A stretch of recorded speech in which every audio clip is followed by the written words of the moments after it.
Hello, my dear students. This is Chetan sir. So, this physics question is from CBSE NCERT, class 11, and the chapter number is 12. The name of this chapter is thermodynamics. So, this question is belonging to thermodynamics, and this question is asked by Gururaj Dharmashetty, E-class student of Chetna PU College, belonging to science stream, Vijaypura district, state Karnataka, country India. Proud to be Indian. Okay, my dear students, first of all we are going to read the question, then we are going for solution. Basically this question is JEE mains pattern level question. Fine. A Carnot's engine works as a refrigerator. Try to understand my point. A Carnot's engine works as a refrigerator between 250 Kelvin and 300 Kelvin. We have two temperatures as we see in the Carnot cycles T1 and T2. It receives 500 calorie heat from the reservoir at the lower temperature. Okay, so lower temperature के लिए कितना heat receive कर रहा है? 500 calorie. It means still we are not getting that. Are we referring to Carnot engine or refrigerator? ठीक है.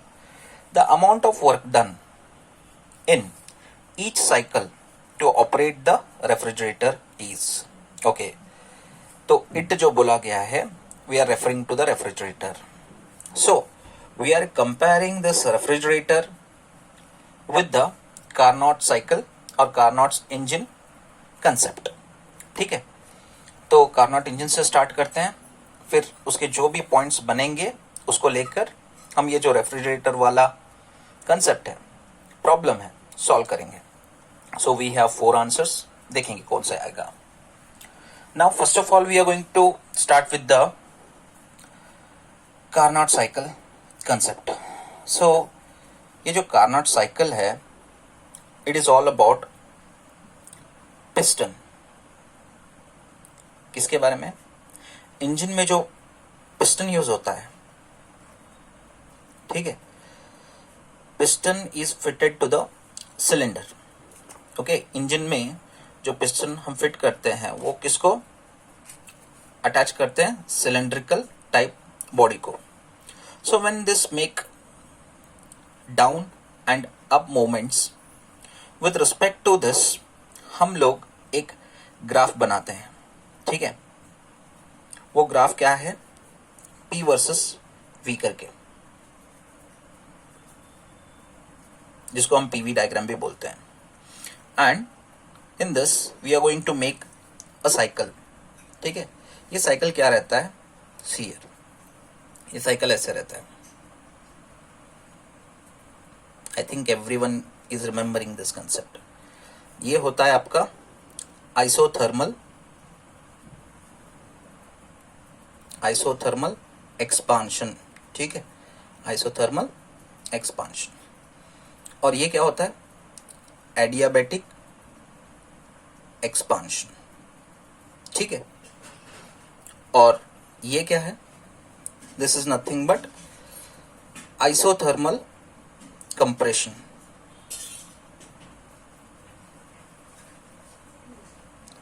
Sir, but this concept is belonging to Carnot engine. Why you are taking with the refrigerator? Since they are saying that here a Carnot's engine works as a refrigerator. ठीक है, तो ये जो isothermal compression है, फिर ये क्या होगा?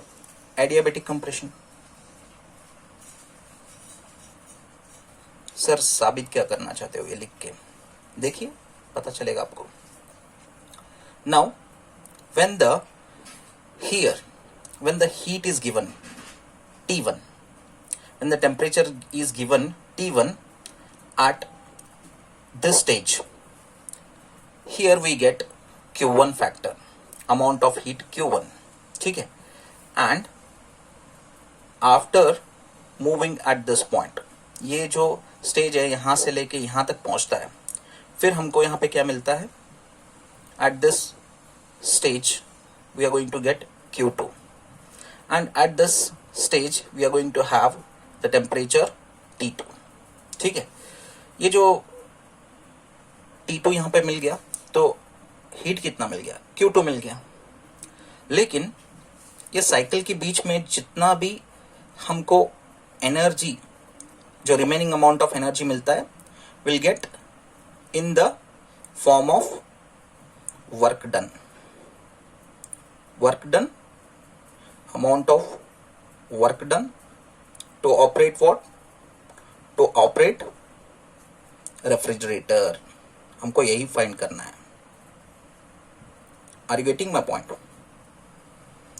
सो ये जो पोर्शन है, अमाउंट ऑफ वर्क डन मिलता है to operate what, refrigerator. Now if I draw a diagram of refrigerator, fine. So I will take this as source and this as reservoir and this as sink factor. ठीक है, ये क्या है, source है, ये reservoir है और ये सिंक है। यहाँ पे क्या हो रहा है, from the source we already have temperature T1, ठीक है। So source to reservoir we are going to give amount of heat Q1. Okay, so when Q1 is stored inside the reservoir, the partial amount of heat is gone to the sink, that is Q2. So since this is Q2 at the sink, so the temperature of the sink will be T2, and the remaining amount of energy, heat energy, is gone outside in the form of what, work to operate the refrigerator. ये पूरे refrigerator को operate करने के लिए क्या चाहिए, amount of work done. So we are going to find this one. So यही concept को हम लेके पूरे प्रॉब्लम को सॉल्व करेंगे, बहुत ही सिंपल है। Now we are going to bifurcate unknown and known quantities, fine, no issues. थोड़ा जगह एडजस्ट कर लेंगे, unknown and known. Okay, so known quantities are first of all T1, that is here we have 250 as well as 300 Kelvin. It means refrigerator receives 500 calorie heat from the reservoir. ठीक है, तो refrigerator जो है reservoir से कितना लिया heat, 500 calorie at the lower temperature. At the lower temperature कौन सा है, 250। अगर 250 लोअर टेम्परेचर है तो ये T1 कहलाएगा या T2? ये T1 नहीं कहलाएगा, this will be called as T2, because T1 हमने कहाँ पे लिया था, सोर्स में लिया था, माने at this stage. So T1 should be 300 kelvin, ठीक है। सो T1 should be greater temperature 300 kelvin. After T1 Q1 मिलता है रिजर्वायर में, और वहां से सिंक में Q2 अमाउंट ऑफ हीट चला जाता है, एंड T2 कितना है, 250 है, fine. So this is 250 kelvin. So Q2 कितना रहेगा, Q2 is with respect to what, with respect to T2। T2 कितना है यहाँ पे, T2 इज 250, तो with respect to T2 is Q2 500, तो ये कितना है, 500 कैलोरी। लेकिन Q1 कितना है हमको अभी भी पता नहीं, so we don't know Q1, right. Now presently they are asking to find out amount of work done in each cycle. ये जो साइकिल कंटिन्यूअस रहता है ना, एवरी साइकिल में अमाउंट ऑफ वर्क डन कितना हुआ to operate the whole refrigerator. तो ये चीज उन्होंने हमको फाइंड करने के लिए बोला है, fine. So here is the simple thing we are going to find. First of all, ये अगर कार्नोट इंजन है तो हम तो रेफ्रिजरेटर को कार्नोट इंजन से कंपेयर कर रहे हैं. So we are going to find out the efficiency factor. Eta, this is called as eta. Fine, eta symbol. So eta is equals to 1 minus T2 divided by T1. ठीक है. So 1 minus T2. T2 कितना है? that is 250 and T1 is 300. Fine.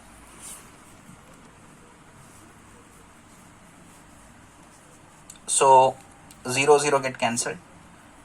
5 5 za 5 6 za. So 1 minus 5 by 6. So 6 1 za 6 minus 5 divided by 6. So 1 by 6 is the efficiency. Efficiency of what? Efficiency of refrigerator. ठीक है. But another thing we want, okay, other than efficiency, वो क्या है? Performance coefficient. मतलब किस तरह से perform करता है क्या रेफ्रिजरेटर. नाउ परफॉर्मेंस कोएफिशिएंट का फॉर्मूला क्या है? We are going to see that. So one by one. ठीक है. So performance coefficient can be written as beta is equals to 1 minus eta divided by eta. Now what is this efficiency? So eta लिखो या 1 into eta लिखो, दोनों एक ही है. ठीक है. सो वन टाइम एफिशिएंसी, ये जो वन टाइम एफिशिएंसी है ना, it is the acting efficiency of the refrigerator. Now the ideal efficiency of the refrigerator को अगर हमने 1 करके ले लिया, उसमें एक्टिंग एफिशिएंसी को सब्सट्रैक्ट कर दिया, तो एक डिफरेंस वैल्यू मिलेगा. ठीक है. सब्ट्रैक्टेड वैल्यू मिलेगा. And when you are going to make a numerator of this efficiency, so you are comparing that value with the acting efficiency. So with this proportion we are going to get the performance coefficient. और अगर ये performance coefficient का value जो है, if it comes positive, it means that the refrigerator is working properly, अच्छी तरह से work कर रहा है. ठीक है. और if it is come minus value, which one? Beta factor, the refrigerator has lost its performance coefficient. You got this? Okay. तो इसको, इसी फॉर्मूला को आगे बढ़ाते हैं यहाँ पे. Now beta is equals to 1 minus eta. eta कितना था? 1 by 6. Now whole divided by eta कितना था? 1 by 6. ठीक है. सो 6 1 जा 6, 6 minus 1 5, 5 by 6, ये होल पार्ट क्या हो गया? 5 by 6, 6 1 जा 6, 6 minus 1 5, 5 by 6, whole divided by, fine, eta factor 1 by 6. So 6 is common in the denominator. So 5 by 1 कितना होता है? Performance coefficient is 5. Basically it's a positive value. It means that performance coefficient is good of this refrigerator. ठीक है. तो अब इसके बाद हम लोग क्या करते हैं, इसका एक लाइन बना लेते हैं ताकि हमको अच्छी तरह से ये स्पेस को यूज करना है. फाइन. सो बीटा भी कैलकुलेट कर लिया. Now after this what we are going to find. So ये जो बीटा फैक्टर है, we made it in terms of temperature. Okay. In reference with temperature हमने क्या फाइंड कर लिया? हमने परफॉर्मेंस कोएफिशिएंट फाइंड कर लिया. Now we are going to find out beta factor in reference with heat. Means same formula लेना है, 1 minus eta divided by eta. So this performance coefficient we are going to express in terms of heat. Means by taking the value of efficiency in terms or in reference with heat, we are going to substitute the value of efficiency into this equation. Okay. So take this as equation number 1. Okay. Now here we are not getting any space. So ये वाला जो है यहीं पे इसको ये करते हैं ताकि दोनों मिक्सअप ना हो पाए. Now I will start here. So efficiency in reference with heat. Okay. तो इसको क्या करेंगे? 1 minus Q2 divided by Q1. Take this as equation 2. From 1 and 2. We have, ठीक है, वी हैव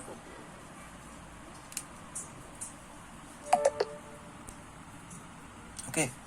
हमें क्या मिलेगा, हमें मिलेगा बीटा का हम ले रहे हैं as usual beta factor, since we are substituting the value of Q, so सिर्फ हम यहाँ पे बीटा लेंगे, beta to the base Q नहीं लेंगे, ठीक है, क्योंकि हमने वैल्यू सब्सटीट्यूट कर रहे हैं। So beta is equals to 1 लिया मैंने, फिर माइनस ईटा है, तो ईटा की जगह में मैं क्या डालूंगा, 1 minus Q2 divided by Q1, ठीक है, whole divided by 1 minus Q2 divided by Q1, क्योंकि डिनोमिनेटर में क्या है, ईटा है, ठीक है।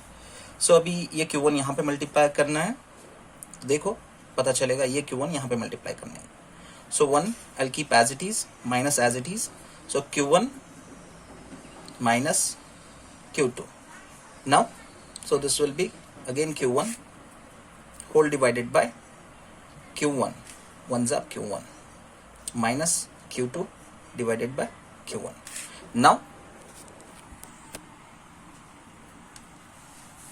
ये वाला Q1 यहाँ पे मल्टीप्लाई करना है, तो मिलेगा क्या हमें, Q1 minus Q2 divided by Q1 whole divided by Q1 minus Q2 divided by ये Q1 and Q1 get cancelled, ठीक है।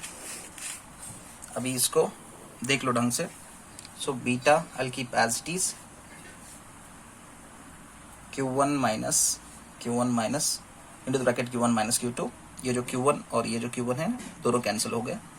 Now I will take beta as it is, so Q1 और ये जो माइनस है यहाँ पे मल्टीप्लाई करने के बाद माइनस Q1 होता है और ये यहाँ पे प्लस Q2 होता है, so minus Q1 plus Q2 divided bye, सो डिनोमिनेटर दोनों गए, फिर ये जो है होल डिवाइडेड का जो पोर्शन है यहाँ पे ये डिनोमिनेटर बन जाता है Q1 minus Q2, so Q1 minus Q2, okay. So Q1 and Q1 get cancelled, बचा क्या, beta is equals to Q2 divided by Q1 minus Q2, Q1 minus Q2 is nothing but the amount of work done, ठीक है।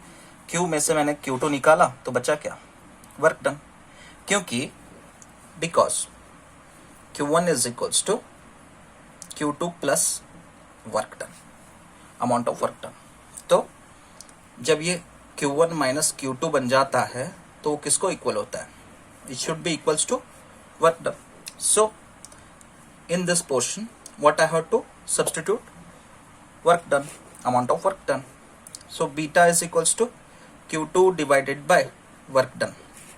तो इसको आप कैसे लिखोगे, work done is equals to Q2 divided by beta portion, तो Q2 कितना है, Q2 is nothing but 500 value, ठीक है, डिवाइडेड बाय बीटा कितना है 5, तो 5 1 जा 500 जा,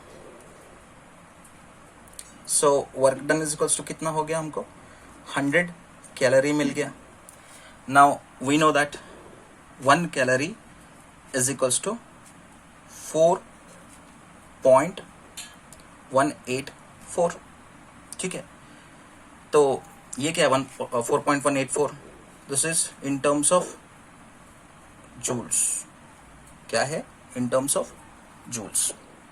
तो अभी यहाँ पे 100 इंटू 1 कैलोरी बन गई, तो 1 कैलोरी का वैल्यू हम 4.184 सब्सटीट्यूट करेंगे तो वैल्यू हमको मिल जाएगा। तो वो हम कहाँ पे करेंगे, यहाँ पे तो स्पेस कहीं पे दिखाई नहीं दे रहा है, तो थोड़ा सा ऊपर चलते हैं, यहाँ पे ये वाला स्पेस पोर्शन यूज कर लेंगे, ठीक है। सो हमें वर्क डन कितना मिला है, work done is equals to 100 calorie, we know that 1 calorie is equals to 4.184 joules, तो दोनों मल्टीप्लाई करो, कितना मिला हमें 418.4 which is nearly equals to 420 joules. Therefore work done is equals to, answer कितना मिला W is equals to 420 joules. So this is the right answer. ठीक है, ये पूरा एक्सप्लेनेशन आपको मैंने इसलिए बताना पड़ा क्योंकि ये बहुत ही कॉम्प्लिकेटेड क्वेश्चन था बच्चों. And the right answer is option first 420. ठीक है, थैंक यू.